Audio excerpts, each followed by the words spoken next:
This podcast is sponsored by nobody.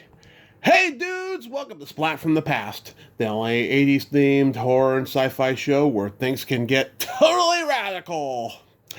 Now, today I will be welcoming back the awesome Arye Gross. And last time I talked to him was during the pandemic 5 years ago. He's coming back on, and we're going to talk about a movie he did that I just became aware of a year ago. I can't believe I had never seen this movie before, and I've seen most things he's done. A Matter of Degrees, celebrating its 35th anniversary. It's a little lost indie gem he did in 1990. Very subversive college kind of comedy, and we're going to celebrate 35 years of that, catch up a little bit, and see what else is going on in his life. And it's going to be great. Ari's great. He's a deep, insightful guy, and I love having him on. This will be his third time, but first time in 5 years. We were scheduled to do this last week, but now we're going to make it happen today.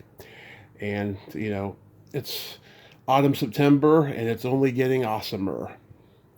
Also, rest in peace, Mark Volman of the Turtles and Flo and Eddie. Sad. A folk rock legend of the LA rock scene. And hopefully, him and all the other legends of that scene are up in heaven and they're happy together. So, yeah, here is my new interview with Arye Gross.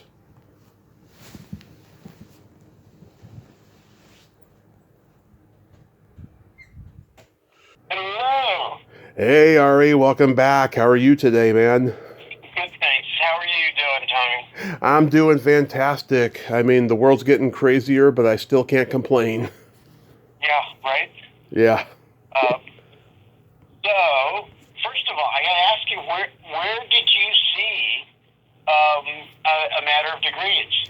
I saw it on YouTube a year ago, and now it's not there anymore. Aha. Yeah, because I was looking for it. I wanted to I wanted to watch it again before we met, but unfortunately, the closest I got is Christina Haig Yeah. has a VHS of it, Nice. but I did not find a VCR or somebody who could digitize it for me Yeah. in time. But That could be a yeah. problem. Yeah, but I remember a lot about it. And I'm curious to know, I mean, can you believe it's been over 35 years since you made that movie? I mean, it is weird considering I'm only 33. So yeah, no, it's I can't believe it's been that long. Yeah. It makes no sense to me because I was younger. I was younger than I was in my 20s when I made it, and it's like so more than half my life has passed. Yeah. It's not crazy. Yeah, I can't believe it was never on my radar years ago. It's like a lost indie gem. And, by this point, you had done Soul Man, House 2, The Experts, all these movies that got you recognition. And then this indie movie comes along. Like, were you just offered the part of Maxwell? Well, no, not just offered, but I wasn't just offered it, but I think it was like Memorial Day weekend, and it was maybe 1988, and I got a call that they were interested in seeing me. And was there any way that I could fly out to New York to meet with them? Mm-hmm. And I read the script, I really liked it, and so I did. I flew to New York, and I met with them, right after I arrived, and it was. It was Bill Morgan who directed it, and Randall Poster, who wrote it, along with his producing partner and spouse, Lynn Goldner, and I think the line producer, casting director was there. Anyway, I met with them. I read a couple of scenes, and by this point it was the evening, and they asked me if I could hold on a second. After I finished, so I waited, in the hallway of this place where they're meeting people, and they came out and they said, so here's the deal. We're starting, at the beginning of, or middle of next week, but we want you to do it. So can you give us an answer really soon? And do you have to go back to LA? Or can you just stay? And I had to go back to LA, but I was, and that was the only time I don't think that's ever happened before, where I auditioned for a movie and then right after the audition, they said, okay, you're the guy. So it was pretty great. What, was there people around you telling you not to do the movie because it was smaller? I mean, Soul Man and House 2, and even the first House, I mean, they had mainstream appeal and they were small movies. Right. No, as a matter of fact, there was, at the time I was with, one of the, big giant, 3-letter agencies, and they, and my agent was enthusiastic about my doing the film. I think that was also sort of the kind of rise of that period of independent films and stuff that had kind of come through the Sundance development process, and which I think this movie had been. So they were very supportive. Yeah, the low budget movies were starting to get critical respect. They weren't being written off as, B movie exploitation grindhouse anymore. And I hate to say it, Weinstein really put the indie film market on the map in the early 90s with Miramax films.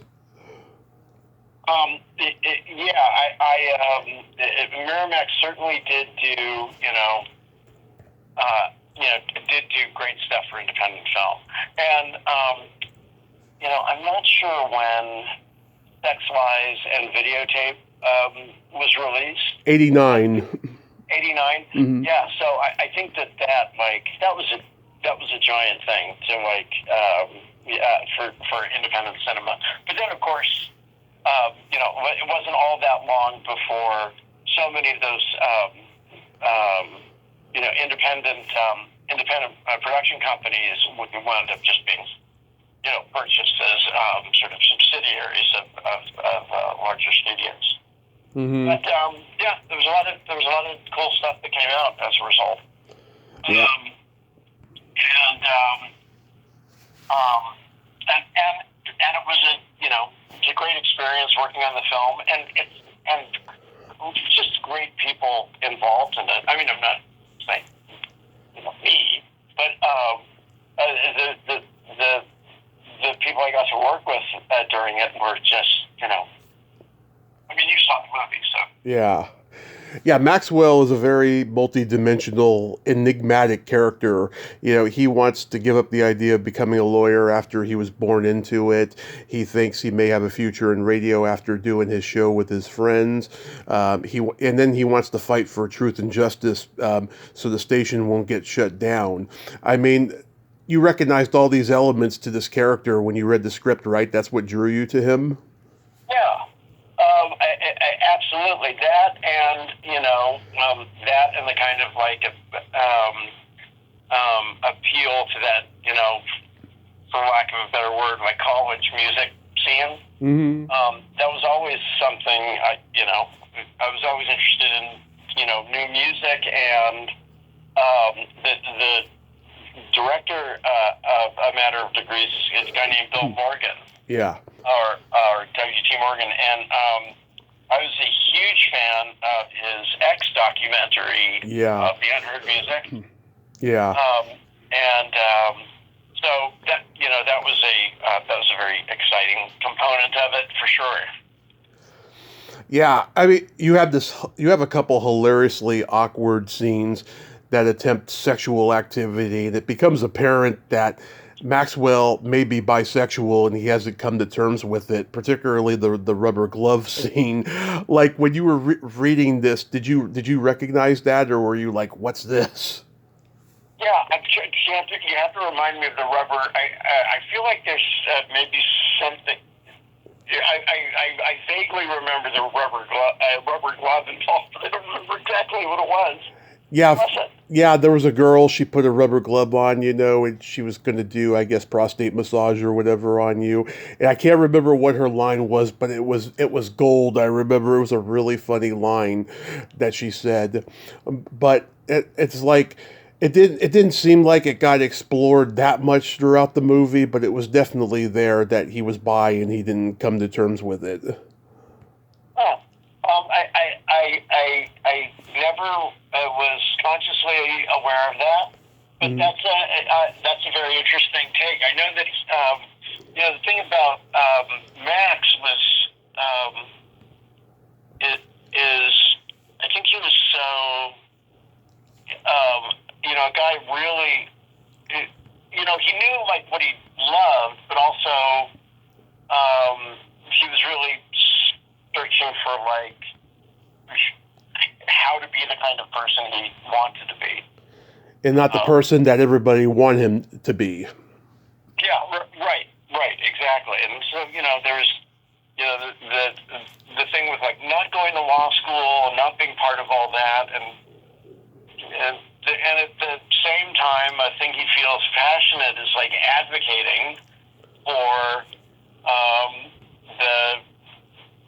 the continued life of this independent radio station, and idolized John Doe's character for sure, but also also had a kind of worship of Isabel, the character Christina Haig played, and then was sort of like crushed when he realizes that they're a couple. Mm-hmm. And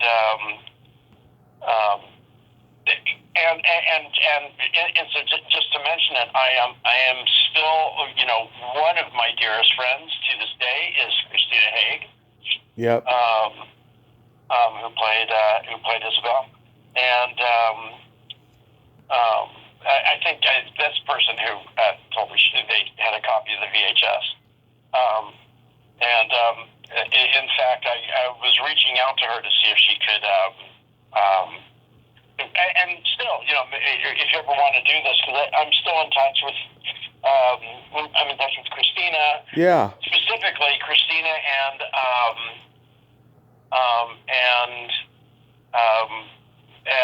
Bill Morgan, who directed it. Mm-hmm. If ever you'd want to interview all of us together, or something like that. That would be fantastic. Yeah, I'd consider that. Just thought might be a kind of fun idea. Yeah, that sounds fantastic. What was it like filming at Brown University? It was we did a little bit of filming on the Brown campus. It was interesting for me. I didn't go to Brown, but a lot of people involved with the film did. Mm-hmm. And I'd never been to Providence before, and I haven't been recently. But at the time, it was like this amazingly beautiful city, and you see a lot of it in the film. There's this, incredible, 19th, in some cases, 18th century architecture, and then the kind of like, rusting remains of industrial revolution America, and, sort of typified by that drawbridge that is sort of stuck in its open position, and lifted out of the water,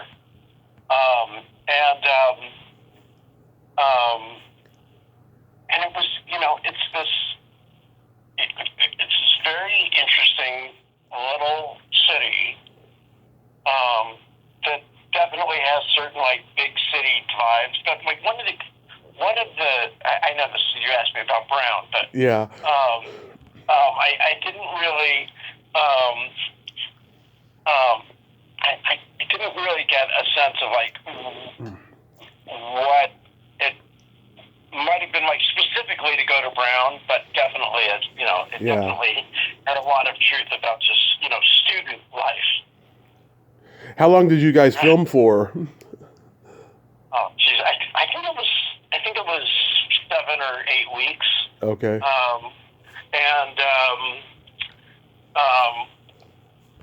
I'll tell you one of the coolest things right at the beginning. It's not the movie, but the kind of being around there. There had been some costume fittings in the production office, which was in a building. I think it had been an old factory or something. Mm-hmm. There were a lot of different offices used by different concerns for various things. Right. So after a day of costume fittings and other pre-production stuff, somebody suggested, it may have been one of the other actors there at that point, but suggested going to a little bar that was in this complex of offices, for a beer at the end of the day. So we went. It was small little place, nice. Probably had 10 or 12 tables. Really nice bar. We had a little stage, and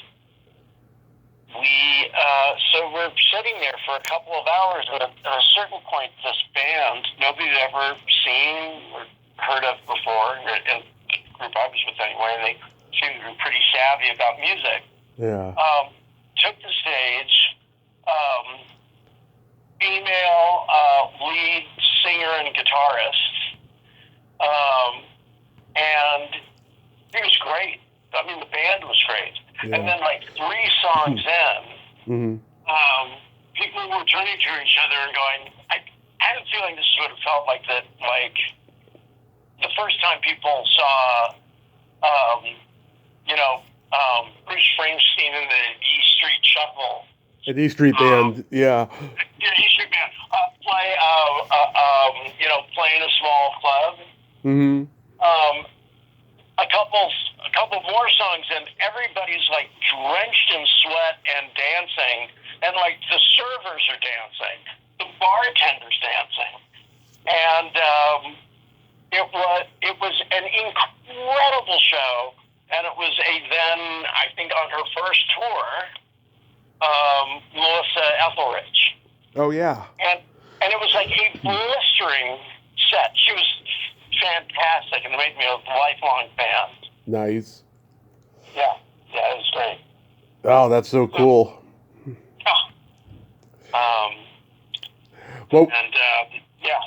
What was Judith Hoag like to work with? Yeah, she was fantastic. Mm-hmm. I mean, I'm going to say that about everybody in the movie, but she played my roommate, and possibly she was going to be Max's love interest if he could sort of get his shit together. It's sort of how it felt to me. Yeah. But she was great, and just a wonderful, solid actress and genuinely nice human being, and funny, and then she went on and to great success and other stuff. As you know, with a bunch of other people in the film. Yeah. The B-52s, Fred Schneider and Kate Pearson have cameos. What were they like? They were great. I didn't spend a lot of time.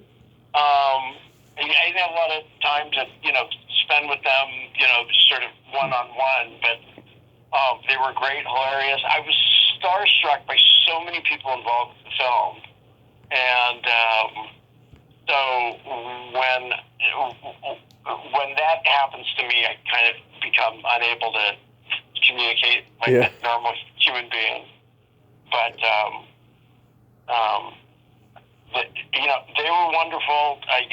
Mike Watt is in the film from Minutemen and Fire Hose. Oh yeah. And I was a huge fan, as was Randall Poster, obviously. And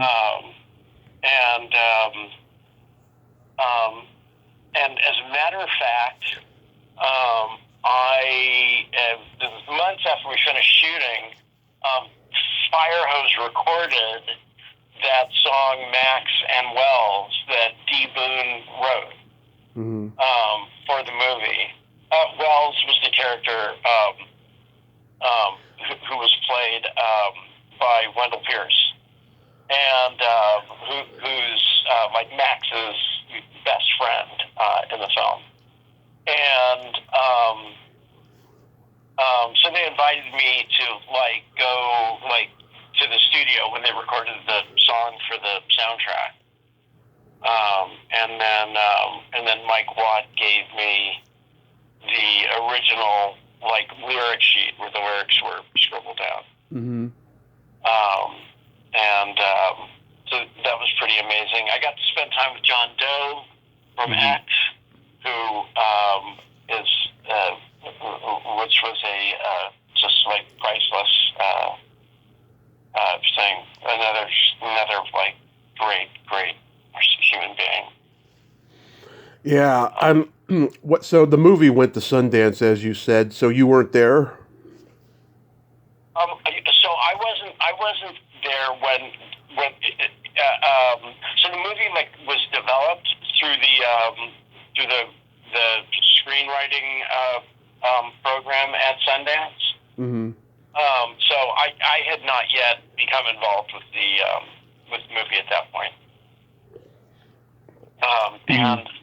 And I think it was at the festival. I'm not really sure. But if I wasn't, if I wasn't directly, being asked to go to a festival for something I was in, I didn't always realize that it would be a festival. Did the movie go straight to video? It's kind of feel like it did. I know that there was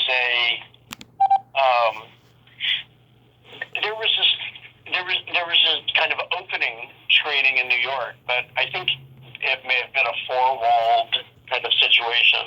And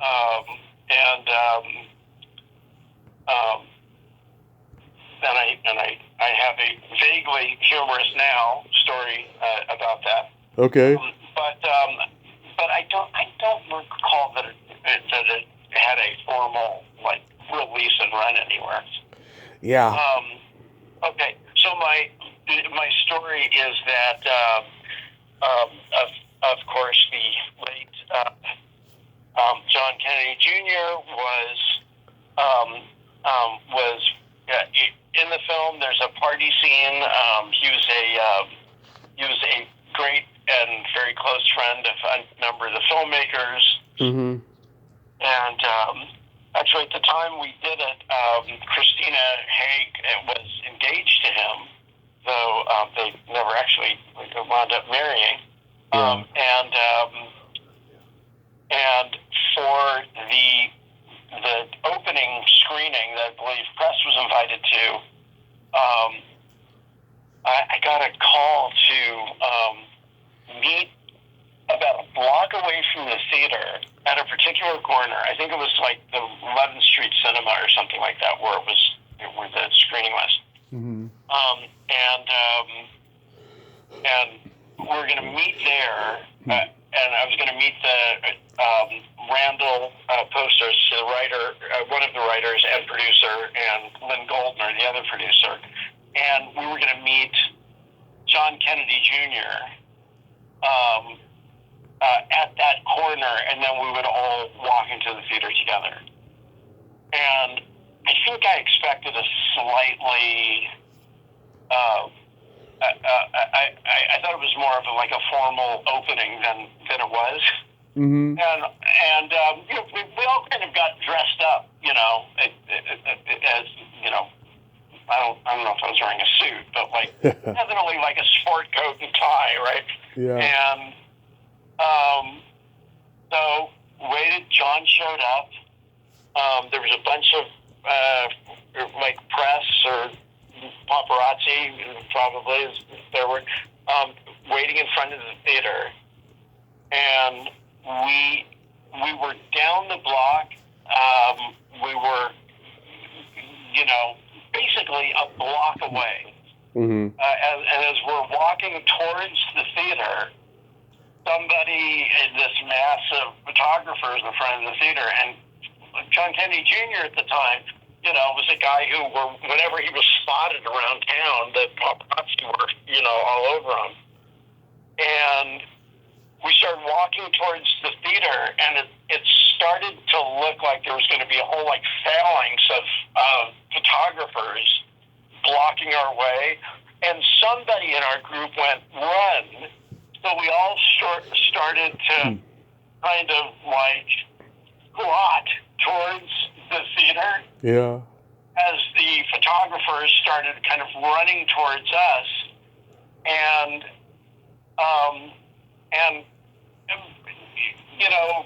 20 feet from the theater doors, a photographer, because I was next to John, completely body checked me and sent me sprawling on the pavement. Wow.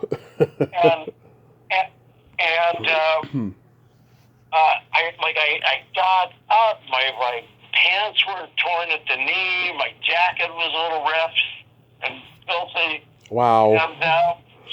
And by the time somebody helped me out, it hit me first, and then I get to the theater doors, and they've closed the doors, and I'm waving, and the theater employee inside was waving, no, we're closed, we're not letting you in. There's something happening in here. And it took a couple of minutes for somebody to circle back and tell them to let me. Wow. It was in the movie. It's funny to me now. At the time, I was. I think it was sort of funny to me at the time too, but also it was well, this is an undignified way to attend the screening of the film. You're one of the leads. Oh man. So yeah. God, that is crazy. Yeah, I mean, I guess this movie was ahead of its time, but I have met a few people since who love this movie, and it's okay, this movie does have a cult following, so, it's just newer to me and stuff, because it wasn't on my radar when I was a kid, like I said. Yeah, right. I actually did call Bill Morgan a couple days ago. Uh-huh.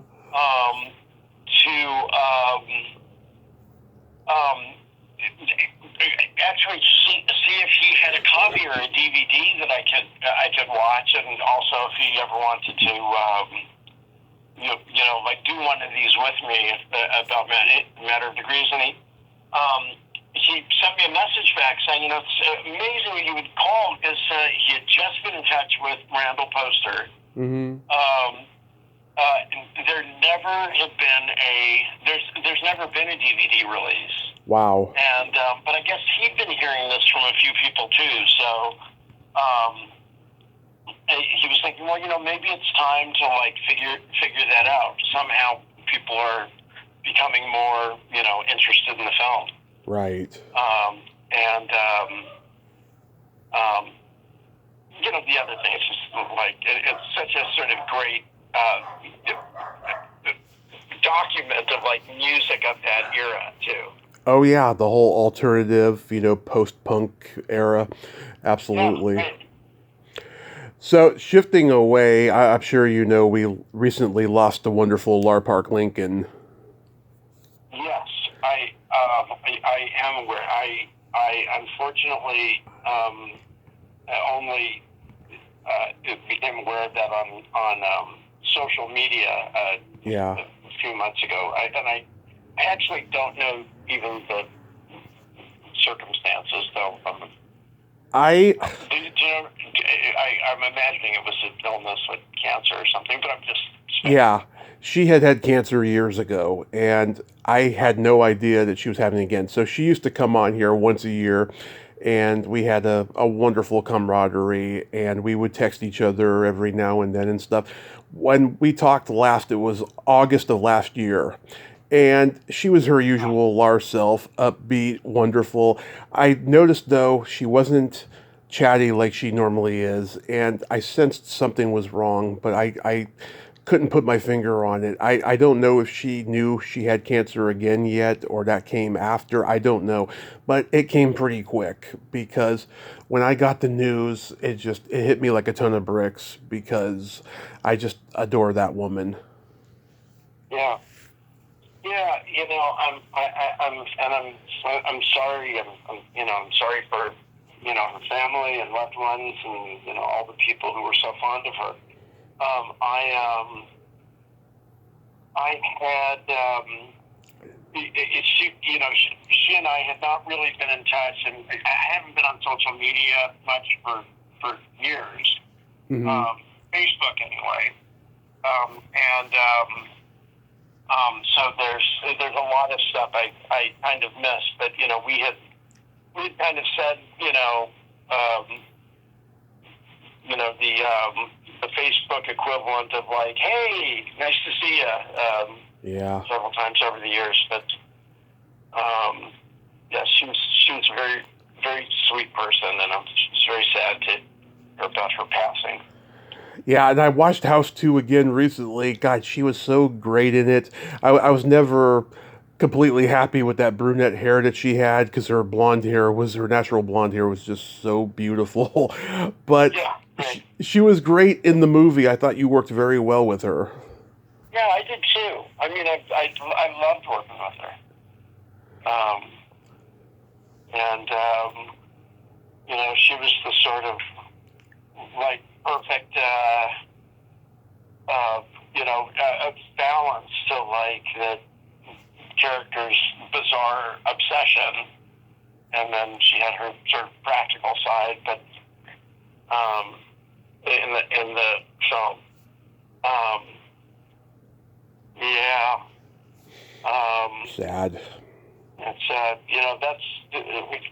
it's sort of a recurring theme as we're like talking about movies that were shot in the 1980s. It's right about now we start to lose a bunch of people. I know. It's happening all the time. I've lost so many guests in the last few years, especially when the pandemic started. Lost a lot of great people that I interviewed, and I'm just so humbled by the fact that they gave me their time. Um, a few years ago, just one of the guys got released on Blu-ray. Did you participate in the cast commentary or get interviewed for it? I believe I did. I think this was like 2019, and we had we had a couple of with things like there was a special screening at the theater in LA of the movie, and then a number of the cast members were there for a Q&A. Yeah. And then we definitely did a commentary where we were all sitting in a screening room Yeah. watching the film and talking about it. Um, and I, I'm still in touch. Clayton Roeder is one of my best friends. Yeah. And I think it was, I don't know, maybe, yeah, unbelievable that it's September already. At the end of 2024, I ran into Joyce Robinson. Joyce Heiser, yeah. AKA Joyce Heiser, before she was married. Yeah. And I have seen Tony Hudson a couple of times. And I run into, and John Apicella. Oh, yeah. The coach. He and I are in a theater company together. And as we were before the movie was made, different company, but yeah. Yeah. I've had all of them on, over the years. And a couple months ago, I had Stephen Basil on. Do you remember him?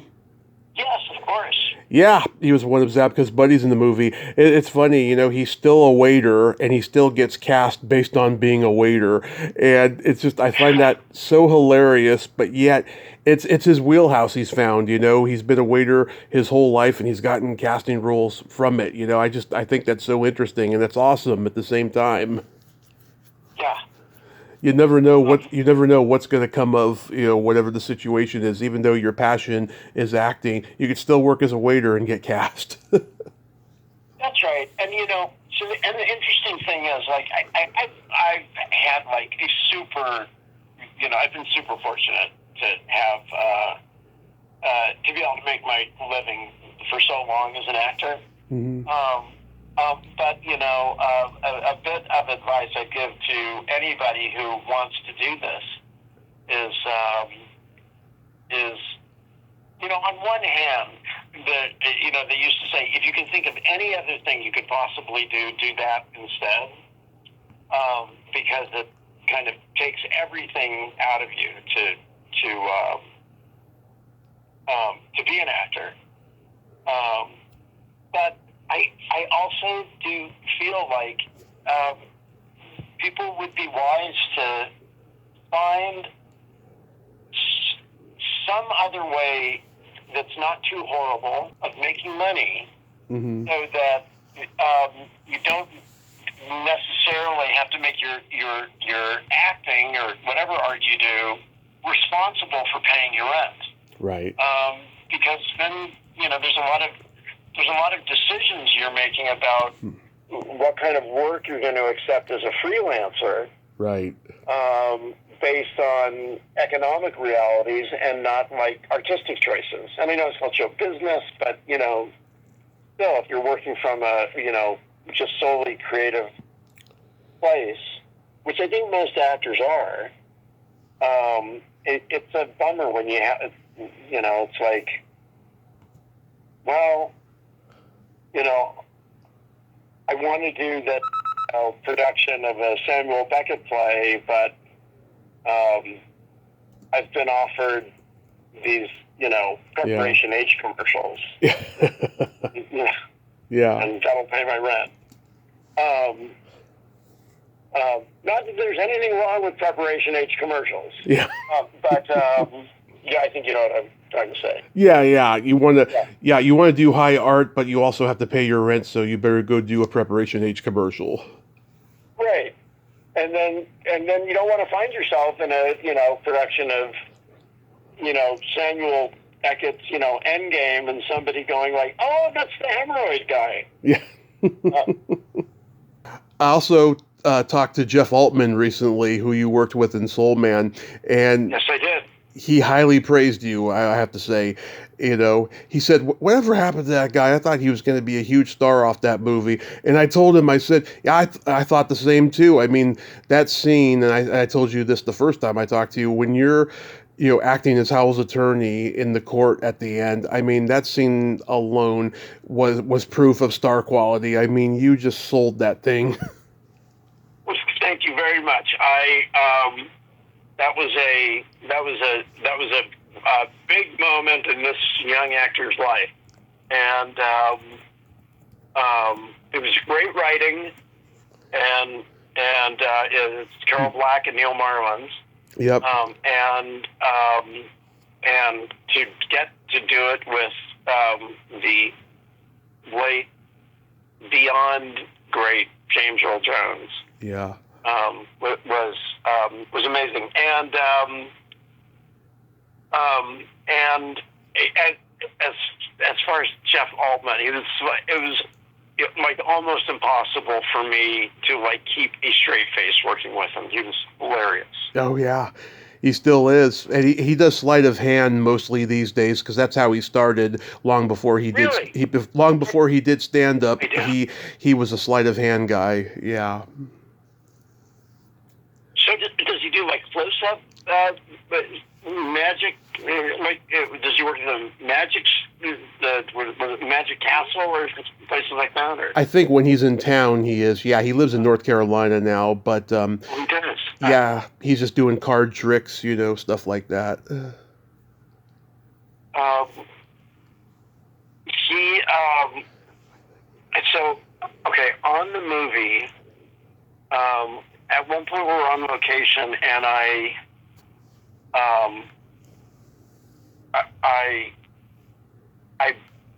think I borrowed a guitar from a friend who said, like, "Oh, you should, here, take my guitar and practice. You should, like, practice in your dressing room, or your hotel room. It's a perfect opportunity to learn how to play guitar." Instead of just, like sitting around watching movies or something like that. But no, that's a pretty good idea.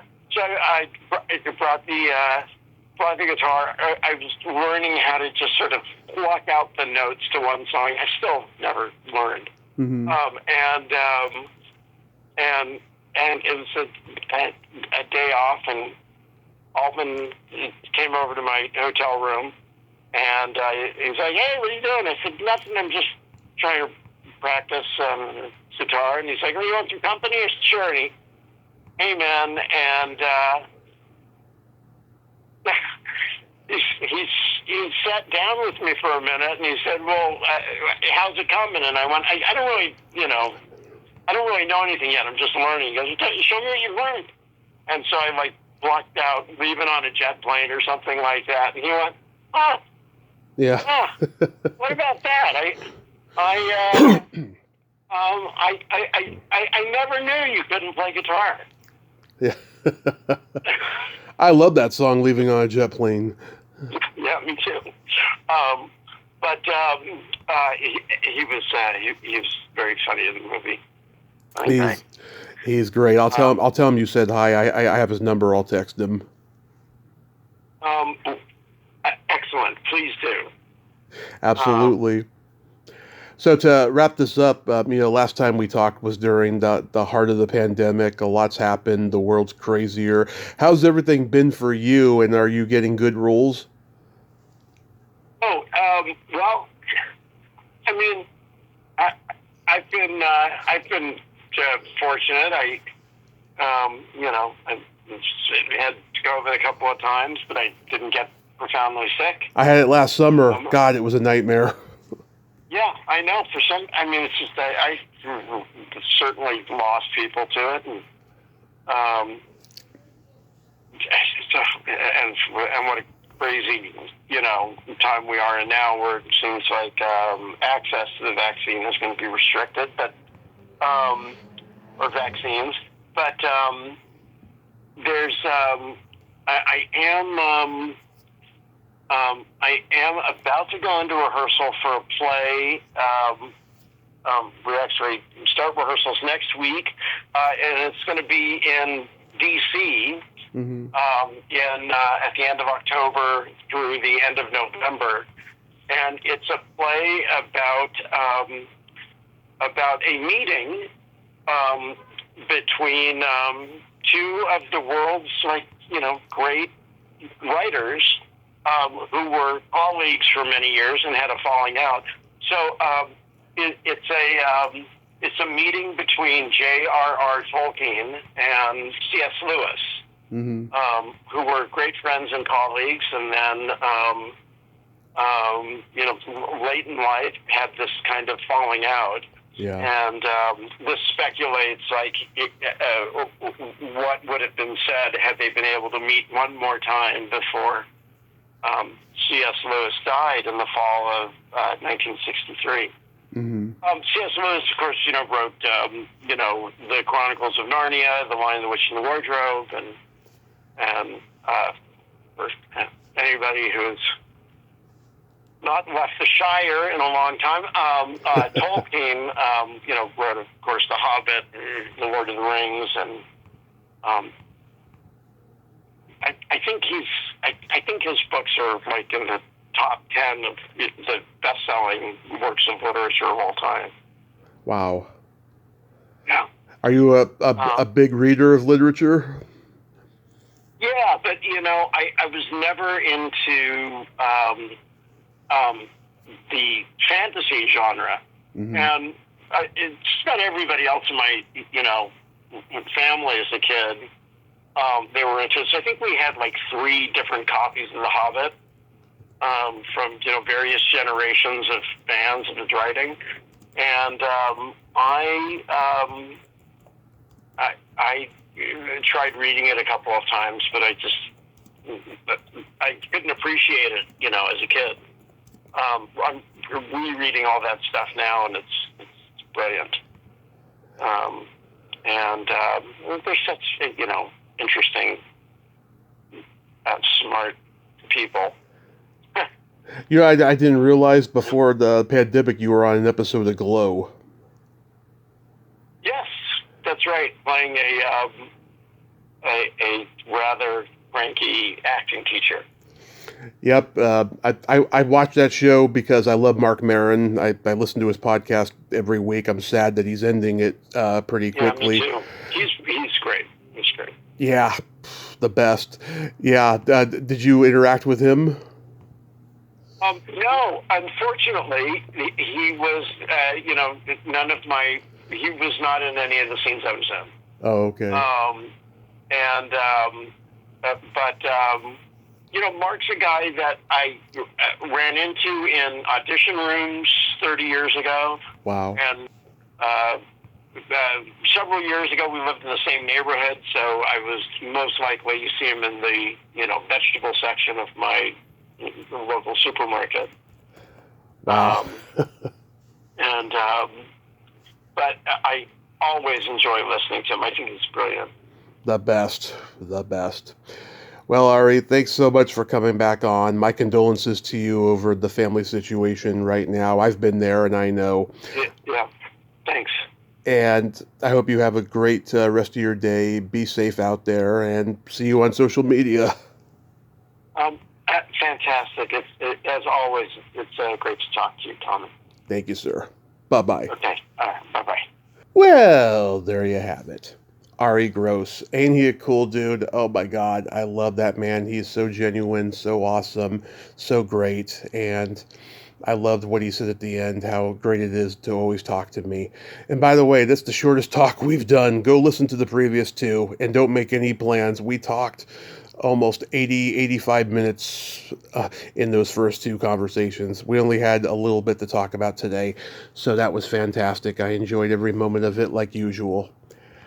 Well, until next time, this is Tommy Throwback Kovac saying there's no shame in living in the past because the present sucks.